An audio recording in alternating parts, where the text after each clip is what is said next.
ត្រីដែលបានជួបនឹងនួនល្អនៅបាត់ដំបងមាត់ស្ទឹងសង្ការយើងទាំងពីរនាក់សច្ចាស្បត់ស្បាយក្រោមដួងព្រះខែរះពេញបរមីរៀមលូកដៃអោបក្រសោបកាយអូនរាត្រីស្ងាត់សូនដោយស្នេហ៍ភក្តីភក្អើយភក្អូនញញឹមមានន័យប្រ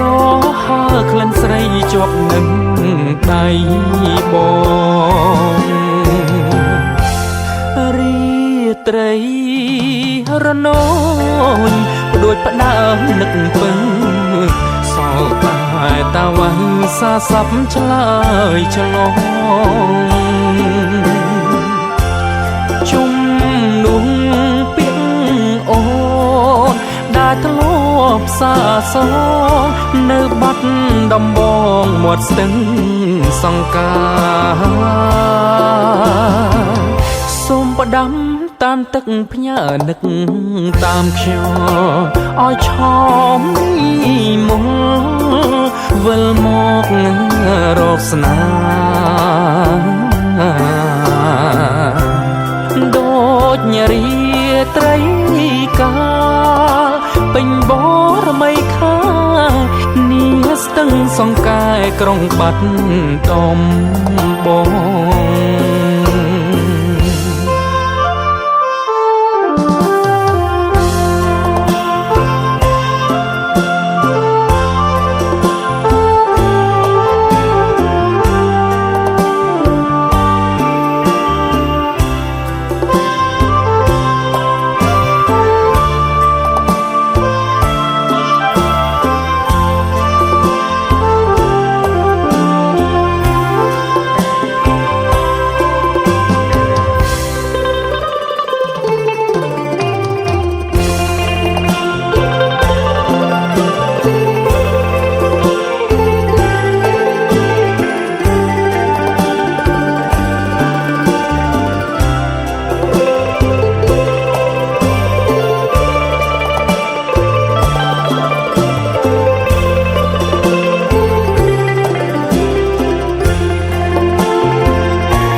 ត្រីរណូនផ្ដួចផ្ដើមនឹកពឹងសល់តែតាវ៉ាសាស័ព្ទឆ្លើយឆ្លងជុំនោះពាក្យអូ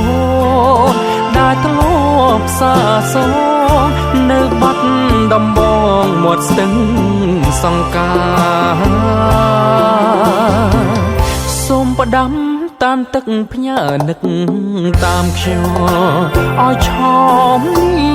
មកវិលមករកស្នាដូចញរីត្រីកាលពេញបរមីខានីស្ទឹងសង្កែក្រុងបាត់ដំបង